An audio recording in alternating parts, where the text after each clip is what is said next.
Hello and welcome to Reboot Theater. I'm your host, the Invisible Man. And you guys are in for a real treat because for today's movie, we are going back in time. How far back are we going? The 80s, baby! Yeah! It's no secret that nostalgia sells big bucks. The 80s and 90s have been making a huge comeback in recent years. I attribute this to two things. Number one, they were really awesome decades. So much cool stuff here, there, and everywhere. And the other reason, well, let's be honest, it's way easier to rehash old stuff rather than come up with new stuff. Dollar bills, y'all! No effort required. And no film knows that better than the atom bomb of nostalgia known as Ready Player One.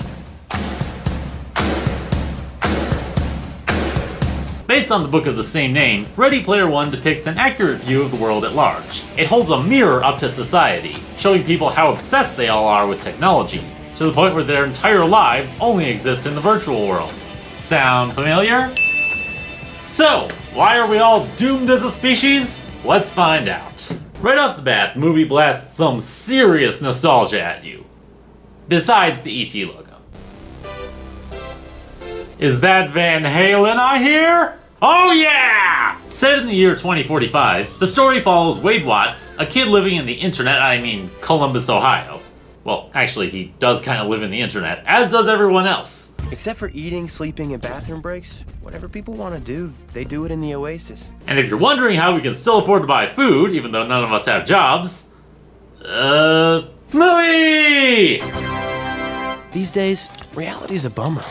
Everyone's looking for a way to escape. I'm not sure if you can tell, but there's going to be a lot of social commentary in this. So the Oasis is a virtual reality game where anything is possible, and people love it so much, they've become addicted to it. To the point where if they lose the game, they get really pissed. Losing your means, well, losing your No, it's okay, I'm really Birdman! So after the death of the Oasis creator, a challenge was announced where people would have to find 3 keys in order to find an Easter egg hidden in the game. The first to find it gains ownership of the entire game world and gains 500 billion real-world dollars. Whew, rock and roll. So Wade, known as Parzival in the game, competes in a race to try and win the first key.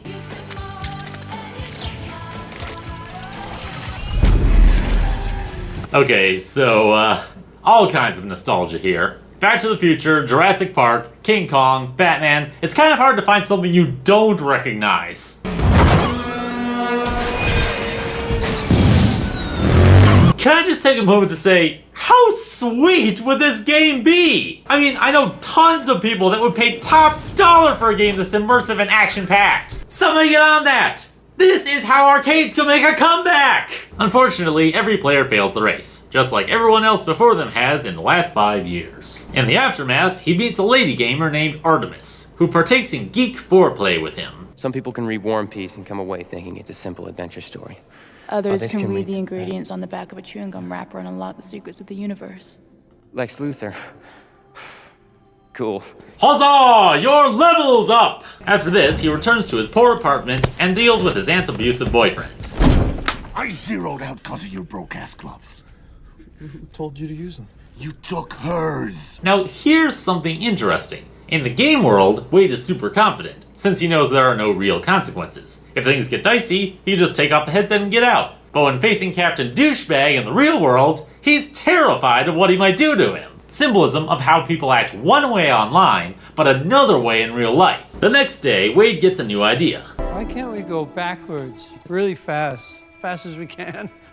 As it turns out, the race is a strange game. The only winning move is not to play. Man, I can't believe they didn't use that scene from the book. I love war games! Oh no, not that one. So Wade wins the race, grabs the first key, and gets a clue to the second one. But there's one thing that's bothering me here. You're telling me no one else in the last 5 years' time thought to do that? No one, not a single kid that was just messing around stumbled upon that hidden track? No one? In 5 years? And you call yourselves egg hunters. Ha! But Wade's not the only one interested in winning. There's also IOI, the tech corporation that wants to rule your entire life and bombard you with ads. We can sell up to 80% of an individual's visual field before inducing seizures. So picture this. Wait, go back. This requires further analysis. We can sell up to 80% of an individual's visual field 80%? Who's gonna wanna play then? before inducing seizures. So picture this. And the way he glances over seizures! It's not a big deal if people die. We can just sell them funeral arrangement ads. Everybody wins! Except the dead guy! Yay! To find the second key, Wade and Artie go to a dance club, but there's an assassin named IROC waiting to kill them. My name's Wade. What? Well, Buckaroo blows it.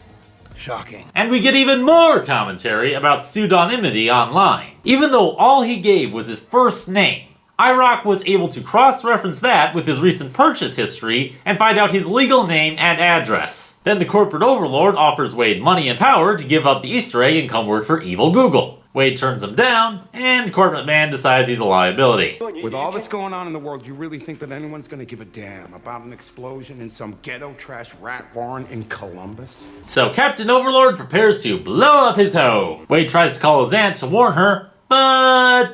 This boot suit's pretty awesome. Thanks for that. Rick, the place is gonna blow! I don't want to hear your voice ever again. Oh, I wouldn't worry about that.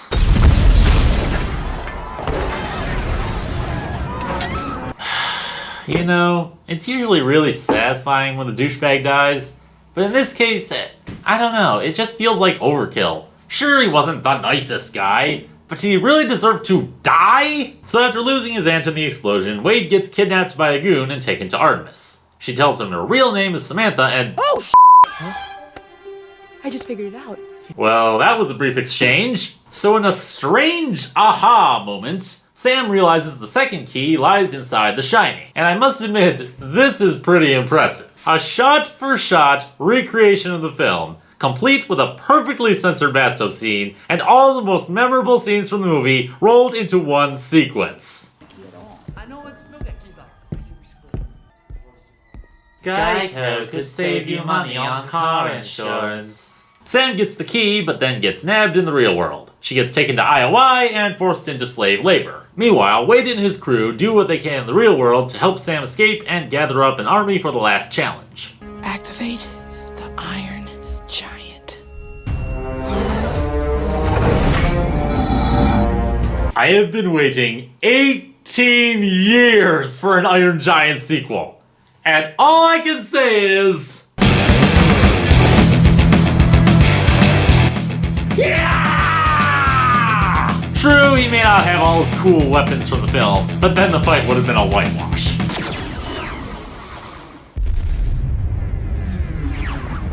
The only thing cooler than this would be if he fought Godzilla! Mecha Godzilla! Wow. Ask and ye shall receive. I am Groot!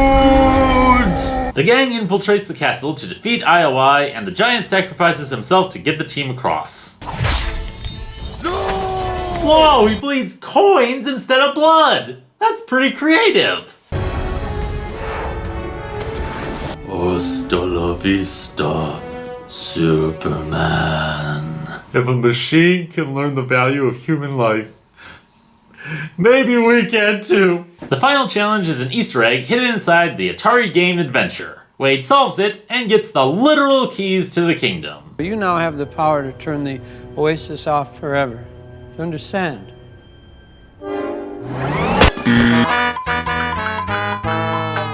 Well, as funny as that would have been, he gets his prize and gains ownership of the whole company along with his $500 billion. I'm splitting it with my clan. We're gonna run things together. That's a good choice. Then the psychotic businessman goes to jail, Wade gets the girl, and the two move in together in a fancy high-rise apartment. And that was Ready Player One. Just how great is it? I know this may seem like a contradiction since I've been hyping up the nostalgia this whole time, but that's really the only good thing about this movie. It's just a buffet of other movies and shows meant to pander to everyone watching. Besides that, it really has no substance. The characters aren't that interesting, the plot has been done before, and based on the ending, its moral seems to be that playing video games are the secret to a happy life. People need to spend more time in the real world. Reality is the only thing that's real.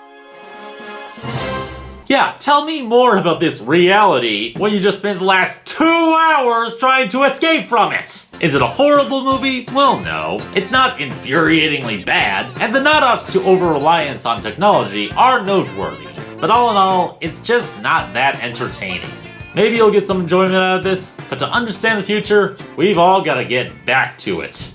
I'm the Invisible Man, and when there's a buffet of nostalgia, I've got it covered.